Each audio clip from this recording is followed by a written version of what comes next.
Yo, what is going on, guys? It is Jonathan, and I'm here with probably the breakingest of breaking news in the sport of boxing right now. Probably the biggest fight of the year if it does happen when they say it's gonna happen. Ryan Garcia, Gervonta Davis in December. You know, it's looking like it's gonna happen. We'll see. But right now, Ryan Garcia and Gervonta Davis have been on Twitter. They've been talking. Ryan Garcia said December. Gervonta responded. You know, Gervonta said, "Lol, you agreed to everything, assuming the contract is signed." Ryan Garcia complained that he wasn't willing to move up to 140, but so I'm assuming if the fight does happen, it would mean that it would be at 135. And honestly, this is very, very interesting for a fight. Ryan Garcia versus Gervonta Davis at 135. Ryan's going back to 135. He said he wouldn't go back, but if the reports are true, if these tweets are true, they have agreed for a fight in December 135. And honestly, it's a great fight for both fighters. I've been saying this for a while now. Teofimo, he's busy. He's at 140. He's a 140 pounder now and forever. In my opinion, I don't think he should ever go back down to 135 for no reason. And in Ryan Garcia's terms, I think he could still make 135. I think he feels more comfortable at 140. Granted, he's a bigger guy, especially for these lightweights.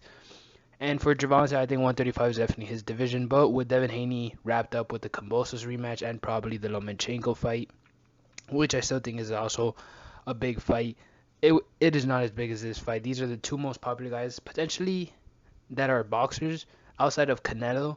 Right now, these could probably be the top 2 and 3 most famous guys in boxing when we're talking about fan bases that even transcend boxing. So with that being said, and of course not counting the heavyweights, but with that being said, I think this is a great fight. I think for both fighters, it's going to be very interesting. I think Ryan Garcia is a little slept on, but at the same time, Tank Davis is Tank Davis.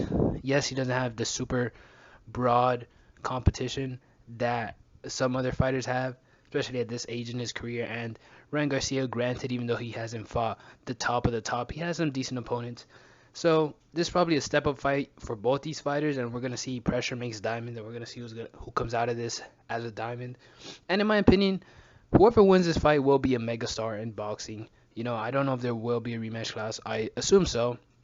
This definitely makes sense for a trilogy, but if we see someone like Ryan just get absolutely knocked out cold, he goes to sleep, which is possible. We saw what happened with Luke Campbell.